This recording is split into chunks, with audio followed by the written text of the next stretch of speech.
We touched on this last week, but we're going to take a deeper dive today. What do the numbers say about the Florida Gators? Spoiler alert. Predictable.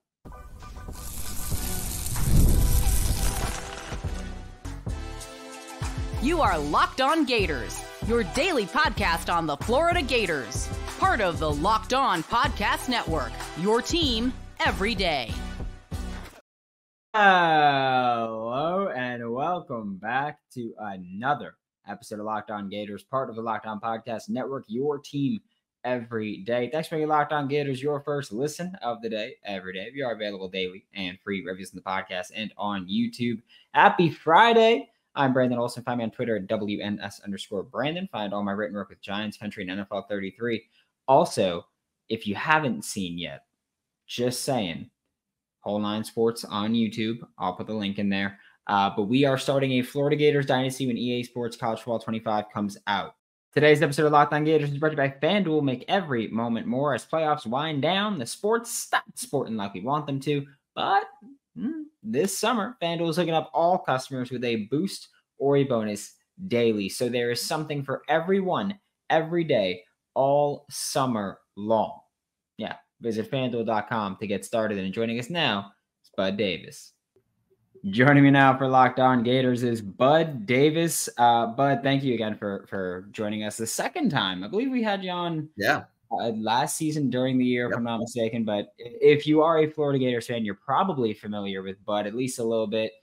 J Bud Davis on Twitter /X, whatever you want to call it, always posting the in-depth analytic numbers that make some Florida Gators fans want to rip their hair out, myself included. And we're just going to jump right into this because I feel like this is one of those things where we might bounce around a little bit on what is going on with the numbers in front of us. I'll pull up the pistol numbers first before we even talk about what these numbers are telling us. For the people watching, you can see this. For the people listening, we will soon be in an area where it doesn't matter if you can see this or not. We will explain things. Before we even get into the numbers, what do the numbers on this list even mean? The headers for just the people that are watching it and don't understand this. Yeah, so this is a chart, and I make this, I make versions of this for the offense and defense. This one is specifically for Florida's offense out of the pistol, which is when the running back is in alignment behind the quarterback when he's out of the shotgun, essentially. And this chart summarizes a lot of things, but it's basically how we perform. And it has a lot of different ways we can break it up by, passing, designed runs, sacks and scrambles. Those are like the top 3 rows. But then also things like, how did play action do? How did we do against the blitz?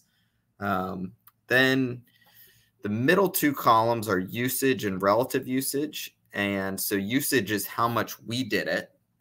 And then relative usage is how does that compare to the rest of FBS? And so if you see green, it means we did it a lot more. And if you see purple, it means we did it a lot less compared to FBS average. And then on the far right columns are performance. And the second to right one is success rate. And so that's a measure of just, was the play successful? And if you hear me say efficiency, I'm usually talking about success rate, right? And then there's explosiveness, which is expected points added. And that's really just a number that we can put to a play to say, even though you didn't score a touchdown on the play, how many more points are you expected to get now on the scoreboard from this play? In general, if you go all the way to the end zone, your expected points added is a touchdown. So they add up that way. So they're pretty intuitive. So a couple things kind of jump out to me from this chart, and it's what I've written about on Twitter, and we talked about it on me and Seth Varnador talked about it on our last pod. Well, one of them is out of the pistol, we had this tendency to run a lot. And you see that in the designed runs at 66%. And then passing is 35%. So that's, 65% tendency there. And you don't want things like your running back alignment to be a tell for the defense necessarily. So that jumps out.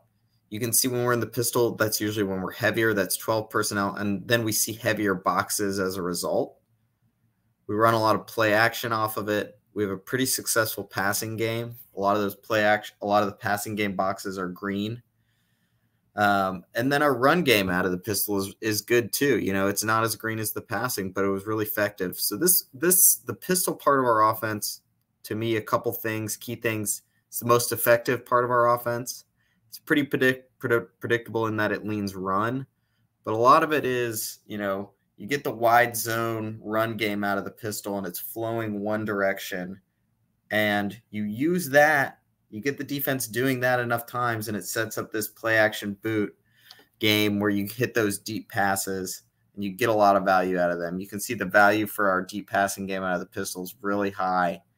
And I posted this on Twitter because I was talking about how it was predictable, and a lot of people jumped on that and said Billy's dumb. But a little bit, this predictability is by design.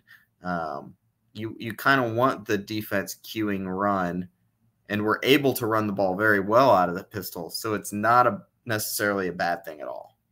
Yeah, I remember in the first episode of Gators Game Day with you and Seth kind of touched on how it is really predictable, but you see at a pistol, you have the boot action to the right with the flood, and that I feel like every Florida Gators fan is just like, yeah, they're gonna overload one side, they're gonna flood one side of the flood, and I think Florida Gators fans hate it because they think it's predictable, but it consistently works. Like just looking at some of these numbers. First, I do need an explanation on this just a little bit, if you don't mind. Yeah. Screen passes. Success rate, 0.58, 58%. But then EPA per play is in the negatives, losing a third of a point per play here. Is that strictly because Florida was not explosive on screen plays? Like success rate, is that just 4 yards? That's a pretty weird one. 12%, you're probably not looking at that many actual attempts. But then my guess is, when we got screens out of the pistol that were successful, they were only barely successful. And then, maybe we have a back-breaking one in there where, it was a critical situation and we did not get, we had pretty large negative EPA. That's probably my best bet there. I haven't dug into that one. But could just be, kind of funky things happen when you have small sample sizes. But yeah, that's kind of an interesting one. You kind of see a similar pattern for QB run, but low sample size. I think generally, we like what we see here. You can see teams have played us in certain ways. Like you see a lot of the middle of the field closed coverages, like pretty high, almost no, like we're not going in the pistol and teams are doing two safeties back there. Because generally they know they got to play the run there. And then if we are going to pass, they really only need safety help to one side of the field. So, you can kind of see some interesting stuff like that fall out. But overall, I really like our pistol offense.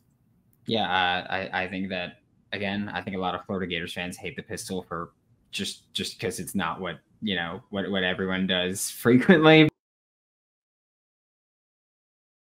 Passion, drive, and patience. That's the formula for winning championships, and it's also what keeps your ride or die alive. eBay Motors is everything you need to maintain your vehicle and level it up to peak performance with superchargers, roof racks, exhaust kits, LED headlights, and more. Whether you're into speed, power, or style, eBay Motors has you covered. With over 122 million parts for your number one ride or die, you'll always find exactly what you're looking for. And with eBay Guaranteed Fit, your parts guaranteed to fit your ride every time or your money back. Because with eBay Motors, you're burning rubber and not cash. With all the parts you need at the prices you want, it's easy to make your car the MVP and bring home huge wins. Keep your ride or die alive at ebaymotors.com. Eligible items only. Exclusions apply, and eBay Guaranteed Fit is only available to U.S. customers. And then we have the gun numbers here, which like you mentioned, running at a pistol, like if you're in pistol, it's probably going to be a run. And then here, not much better out of the gun with 67% passes, or 77% if you include sacks and scrambles. What do the numbers say here? I feel like there's, if I'm not mistaken, I feel like there's more purple. Yeah, okay. Significantly more purple and less dark green here, which for the listeners, purple bad. Purple bad, green good. Purple bad for sure. And that's the concern is, we run roughly a 50-50 split overall, pistol, and this is shotgun offset. So this is when, we have a running back in there and he's offset. And basically the three ways we align a running back are he's in the pistol, he's offset, and, we don't go 10 personnel much last year. What we did was we went empty. And so we moved the running back, out to a wide receiver, alignment. And so the shotgun offset numbers are shown here, and it's the inverse of the pistol where now we have a big pass tendency, and it's 77%. And the performance here is significantly worse. The actual pass attempt numbers are okay. They're pretty middling. The designed runs are bad, and the sacks and scrambles are extremely bad. And, teams were able to get sacks. You see there's not a lot of blitzing.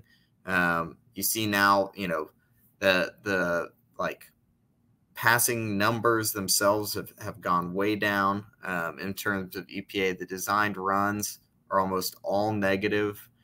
And so some of it is situational. We do use this offset more in passing situations, and it does perform a little bit better in passing situations, but it also is a really bad tell for, in my opinion, opposing defenses on first down.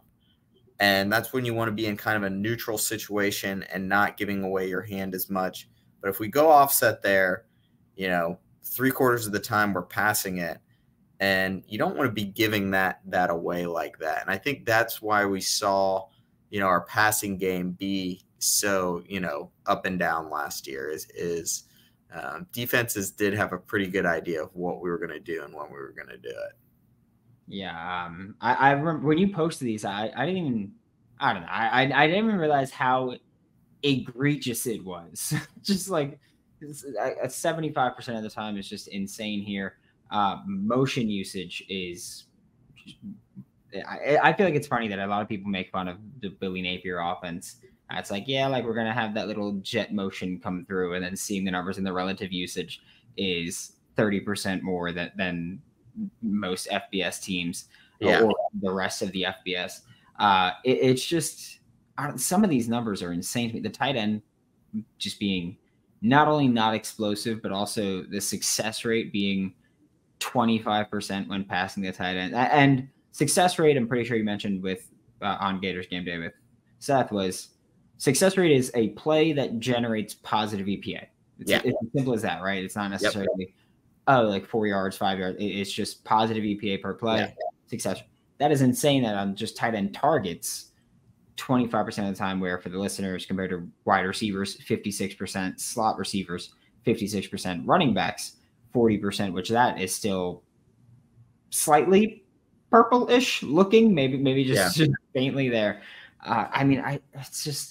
It's so frustrating. And just watching some of these things where, again, the tells and the sacks and scrambles are just, I don't think I've ever seen anything as purple as the success rate. And obviously success rate is not going to be good, but just, I don't think I've ever seen that much purple where each sack and scramble, you're essentially losing a point per play, which is also another area where I feel like a lot of the sacks were backbreaking. Like it just felt like that. Like it'd be like, like we're 2nd and 10, get a sack, and now we're 3rd and 16, and we're in a pretty rough spot as just an offense. Yeah, we had some really bad sacks in really high leverage situations.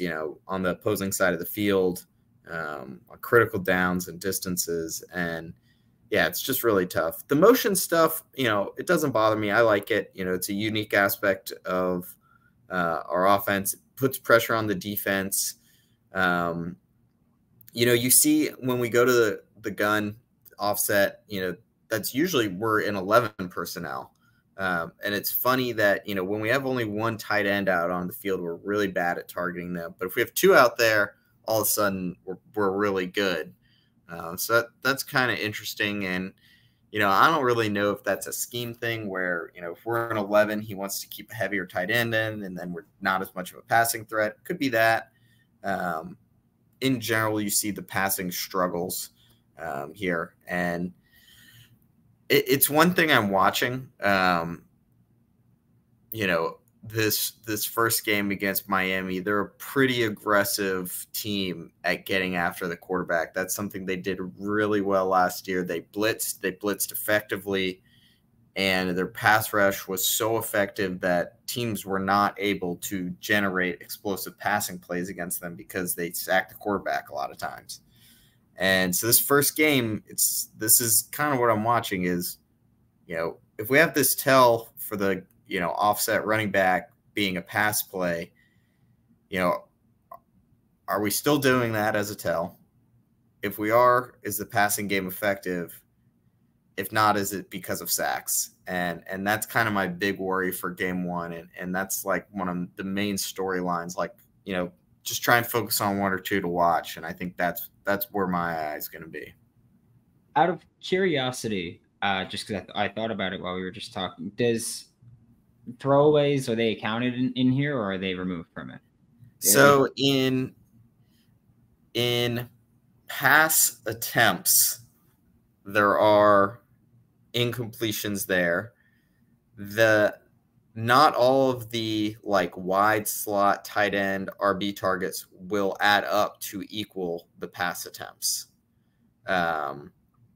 Similarly, not every pass attempt gets charted as, so there's some pass attempts where, they don't chart what the coverage is because broadcast angle, or they don't have the all 22, or the play doesn't develop and doesn't have enough time to develop for them to assign a coverage. So that's why you see things like, the targets won't add up to 100%, or if you add the middle of field open plus middle of field closed, they don't equal 100.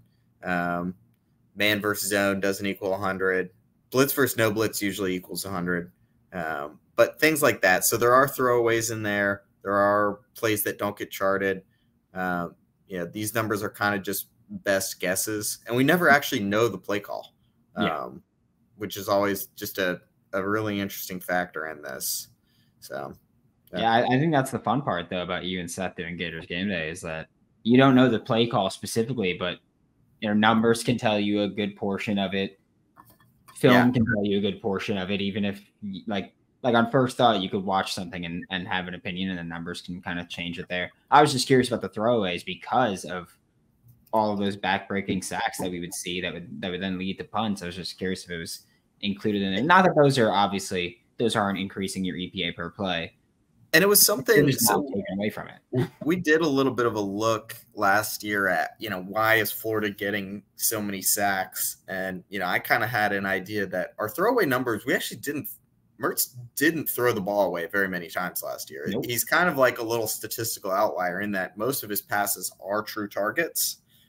And so one of my kind of ideas was Mertz is holding the ball too long. And then we kind of did a big deep dive on it, and our conclusions were the sacks, you could distribute blame all around. It was one time it's offensive line, another time it's running back, the other time it's Mertz, the other time it's just a play call, another time it's coverage. And, there's never one thing when something's that bad. So I think we kind of came to the conclusion that it wasn't any one thing. We never ended up doing a pod on it because we didn't have a great story to tell.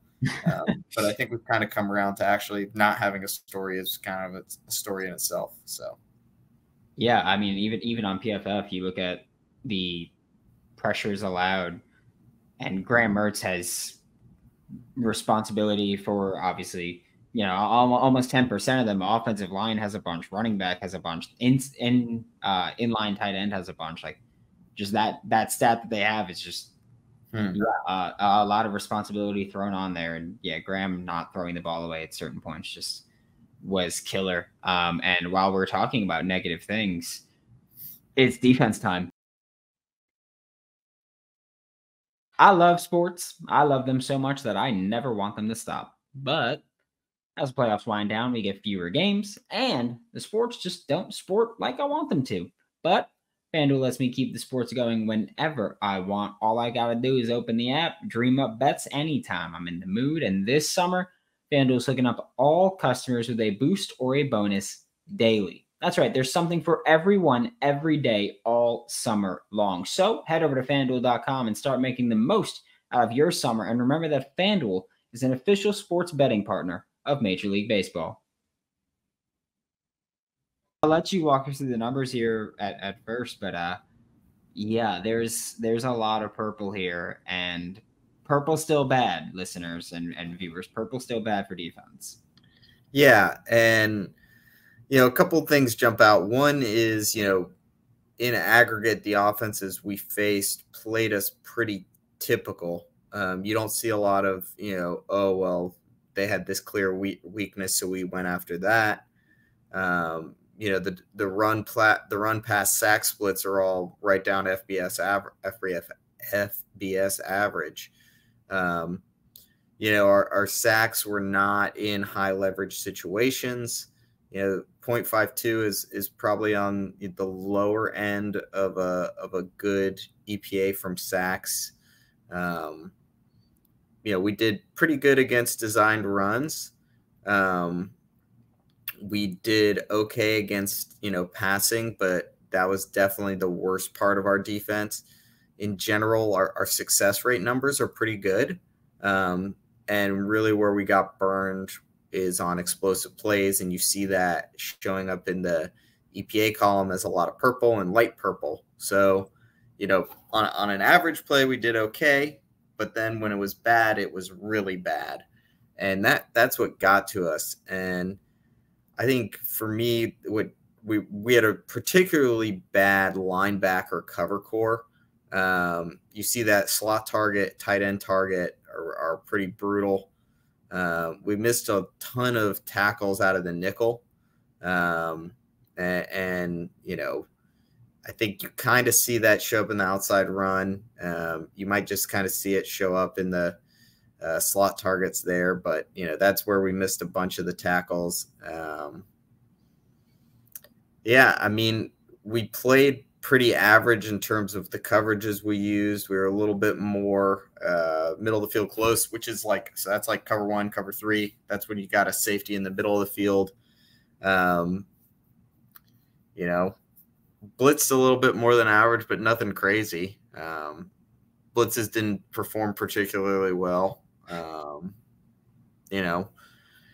I think it's sometimes tougher to tell the story with the numbers on defense, since the defense does react. But yeah, in general, not great. It'll be interesting to see what happens this year to correct it. I think it's a lot of wait and see. I'm pretty hopeful for Pup Howard. I think you look at his coverage abilities. Shamar James, he was our only linebacker who could cover last year. And so whenever we had whoever was out there with him was always a liability if they got matched up in pass coverage. And Pup Howard, if he's out there on the field at the same time as Shamar James, you really don't have that same weakness for teams to exploit like they did last year. I'm really curious about who's going to come in and play nickel. I think we ask a lot of that position, and I'm really curious who plays nickel and if they can make the tackles they have to in the system while also being great in coverage. And I think the last thing is, are we going to get pressures and turn them into sacks? And I don't really know how that's necessarily gonna go this year. Yeah, I think for me, and this is something I've been talking about it for a couple of weeks on the show now, just watching back the 2023 film, looking at just the numbers of who is blitzing, and I'll just use PFF's numbers for example. It's Derek Wingo was your most frequent off-ball blitzer. He blitzed on 36% of his reps, 56 times total. Then it's Scooby Williams blitzed 45 times, just 20% of his pass downs. Manny Nunnery, 44 blitzes, 30% of his passing downs. Shamar James, 30 blitzes, only 14%. Like that huge drop for Shamar to everyone else. Jaden Hill only blitzing 20 times, 6.3% of his snaps. Jordan Castell, 14 times, 4% of his snaps. Like I look at those and I look at the film, and there's two main things for me. One, I do think that opposing offenses kind of eventually keyed in on when they're blitzing us, it's going to be from an off-ball linebacker, whether or not he's moving around, but it's going to be a typical off-ball linebacker. But also, I keep going back to what it was and why that was the case, considering that's not at all what Austin Armstrong was known for at Southern Miss. He would blitz everybody. I mean, his starting nickel, I think, blitzed like I think the number was up in like 18% of the time in 2022 when he was there. And I've come to the conclusion, and I have nothing to confirm this, but I've come to the conclusion that the reason Florida only blitzed their linebackers so frequently, and it wasn't Shamar James, was because all the other linebackers were terrible in coverage. And they were just like, well, if we blitz Shamar, we have to keep now Wingo in coverage, or we have to keep Scooby in coverage. I'm fully sold now that that's the reason why Shamar wasn't able to be fully unlocked as a blitzer. He's great in coverage for a linebacker, like fully standing there. But you benefit from not being so predictable with who's going to be there. And Jaden Hill also just never really rushed, where I think that Sharif Denson, who is my pick to start at that star spot this year, I think that he can open up. I do think that with Pup Howard, Shamar James, and Sharif Denson kind of being those, I don't want to say box defenders, just because, nickel can be anywhere away from the box there. But I kind of think those three being your guys in the middle, along with whoever it is with Jordan Castell or Asa Turner, whoever's going to be playing on that opposite side near the line of scrimmage. I think that opening up will just help the entire offense, the entire defense, as far as getting more creative. Because, like you mentioned, you look at those slot target numbers. It's not just that there were explosive plays added. It's that 52% of the time that opposing offenses targeted the slot, we saw positive EPA per play for that offense, and 58% of the time when targeting tight ends. And so that's my spiel about why I'm more confident in this defense. Is just because they were so many bad cover linebackers for Florida last year that they were kind of hamstrung. I think I'm on the same page. I think one thing I didn't really love is, we Princely was a good pass rusher. People ragged on it pretty hard, but like he did right now, pretty you had good. a bunch of people curse you out in the comments. I just want you to know that a bunch of people. He was good at rushing the passer, and his sack rate was good. People kind of look at his raw numbers and are like, oh, that's not so great, but his rate stats are awesome. He just spent like a third of his snaps or something like that dropping back into pass defense, and it was like, I know we do a lot of designed, or disguised, creeper sim pressures, but that's taken your best pass rusher out of the game in critical moments to cover the flat, which is like pretty low value area. And it's just, I really don't think we had the personnel. He was a pass rusher. He wasn't a jack linebacker, which they wanted. And, then you got liabilities at your non-Shamar James linebacker spot. And I think it was just a tough recipe to put together. And, then Jaden Hill just wasn't making tackles. He was a pretty good cover nickel, but he was just a liability out there. And, I say that, but I wish we had Princely and Hill back. It's a shame they're going to play on other SEC teams, and because I think we need that experience. People will be like, oh, those guys sucked. You just told me those guys sucked. But, they were starting for a reason. We'll see if we get upgrades this year. I think the pass rush for Princely is going to be hard to replace, but, I think Boone's the guy. People have talked him up pretty good. We'll just have to see. Yeah. I'll say I think a lot of Florida Gators fans and listeners of this show and people that have been in Twitter spaces with me know that I'm fully on board with Princely. Big fan of his. I'm not as sold on Jaden Hill, as far as I think that's more just I am very high on what Sharif Denson can be. I very much liked his film. But yeah, it's going to be interesting. I don't know if you can replace Princely. I know you can't replace him individually. And I don't think a lot of people realize just how damn good he was as a pass rusher last year. One of the highest pass rusher win rates in all of college football. I know that I had NFL scouts at the Senior Bowl tell me, yeah, that's the best player on your team easily. Yeah. And he's young, and hey, we get to face him, and I know that he's happy where he is with Ole Miss, but it is what it is there. But thank you so much, Bud, for taking time. I know it took a little longer than we anticipated. Yeah. But happy to talk. And yeah, find Bud on Twitter at jbuddavis. Find him and Seth Varnador on their Twitter and YouTube channel, Gators Game Day, which is going to be just an awesome mixture of analytics and stats, not even just advanced analytics and stats and film. And I'm very excited for it. First episode was a great show. I'd recommend listening to it. I'll put the link in the description below as well. Thanks. Yeah. Well, we'll probably drop a couple more preview pods before the season. And then, on game days, we'll try and be breaking down the numbers pregame, halftime and postgame, look at the numbers, look at the film, try and figure out what's going on, give you clues on what to watch, like the running back alignment. Yeah, just before I go, don't let me get off without saying Princely was an absolute liability at containing scrambling quarterbacks. Yes. Yeah.